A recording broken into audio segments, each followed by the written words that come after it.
HHN 35 announcement season is upon us, and we have finally been given our first IP for this year's event. Halloween Horror Nights 35 starts in just under 100 days, and all of us horror fans have been eagerly awaiting announcement season. So far, we've been given our overall theme for the event, the Infernal Carnival of Nightmares, our first house announcement, Jack and Oddfellow Chaos and Control, which is an original house showcasing two of the most iconic, icons of HHN, and we've been given some of our ticket options. But since this big drop about a month ago, we've just been sitting in the dark, anxiously awaiting our next announcement. Well, Universal gave us this little video to tease us with an announcement coming this week.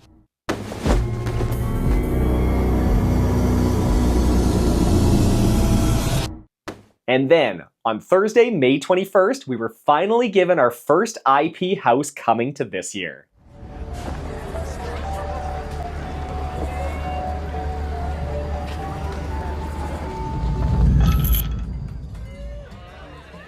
Welcome in.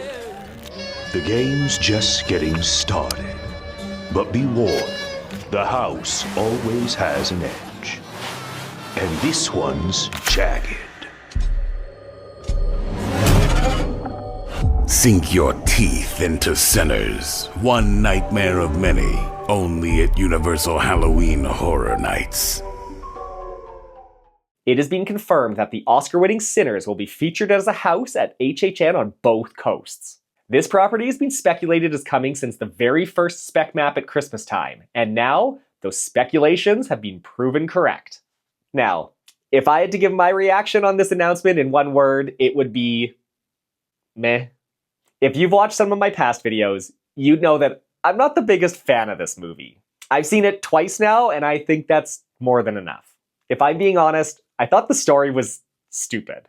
I went into this movie thinking it was a horror movie, so I thought the very first half to almost 2/3 of the movie was quite slow. Sure, it was a lot of story and plot development, but I wanted horror, and you can't deny, there wasn't a lot of horror in that first bit of the movie. And then, for the vampire portion of the movie, the plot just kind of fell apart and ruined the horror aspect for me. I did enjoy when the vampires showed up and started turning some of the guests, and then when they had to sneak their way back in, that was great. But then, when the actual fight started happening between the humans and vampires, the story just got dumb. First, the one girl who didn't want to eat the garlic to prove she wasn't a vampire because she didn't like garlic was stupid. Girl, just eat the garlic so you don't get mistakenly axed. And then, when the humans were all trapped inside the barn and the vampires were all outside, all the humans had to do was just sit in the barn and wait for sunrise. Which, according to the movie, the way it went, sunrise was half an hour to an hour away. It wasn't that long. But then the one woman got fed up and yelled at them and invited them all in, and then they could battle. But what? Anyways, ignoring that, once the vampires were in, the fight was actually pretty cool.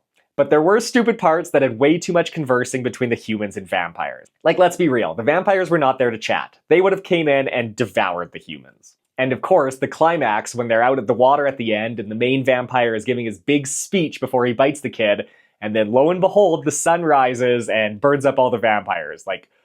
Okay. And before you come at me and are horror movies are like this, you need to have suspended disbelief. You're right, they are. Dumb choices are there to move the plot along. But don't try to make this some deep period piece about racism and then have these ridiculous plot holes in it. You either get to have a great movie where every little detail matters, or some fun horror flick where you can have the suspended disbelief and it just moves the plot along. Not both. Pick a lane.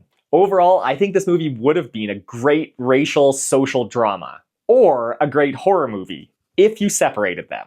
But the fact that they were combined kind of sullied the story of both of them for me. And don't get me wrong, the actors were great. They did everything they could with the dumb story that was given to them, and they're the only redeeming quality, in my opinion. But anyways, let's bring this back to HHN. Though I wasn't a fan of the movie, could it still have good potential to be a great HHN house? Well, yeah, maybe, but even that's questionable for me. I love vampires, so at the very least, it'll be a cool, spooky vampire house. But in terms of it being a Sinner's house, well, the only horror part of this house was in the barn, and it's just going to be a barn with vampires jumping out at you. Yeah, it's going to be scary, but couldn't they have done this idea without wasting all this money on a big IP? I've heard a lot of people comparing this to Darkest Deal, which was a house a few years ago that was incredible. As well as Hive, which was a few more years back, which was also a great house. But it's funny to compare these houses because, like I just said, these were original houses, but with a very similar story to what Sinners would be. I'm not sure what's going to make this stand out as Sinners as opposed to Darkest Deal 2.0. That is to say, I don't have super high hopes for this house. I'm sure it will be a scary house, but I don't see it ranking anywhere near the top of my list for this year. The best part about this, though, is I will either be proven totally wrong and blown away by how incredible this house is and be treated to an amazing experience, or I will only have to go through this house once, but it will remain a good people eater for a large portion of guests due to the popularity of this movie, thus reducing the crowds at some of the other houses. So it's a win-win for me either way. But now, I turn it over to you. What do you think of this first IP announcement? Are you happy to see Sinners come to this year, or do you wish there was something else that was announced? Am I sleeping on this and it's actually going to be one of the best houses of the year? Let me know your thoughts in the comments. Thanks for taking the time to watch this video. If you enjoyed it, please give it a like, and if you want more theme park content and more HHN content, please subscribe. You can also follow me on Instagram at Canuck Park Hopper for more theme park fun. Thanks again for watching, and I'll see you in the fog.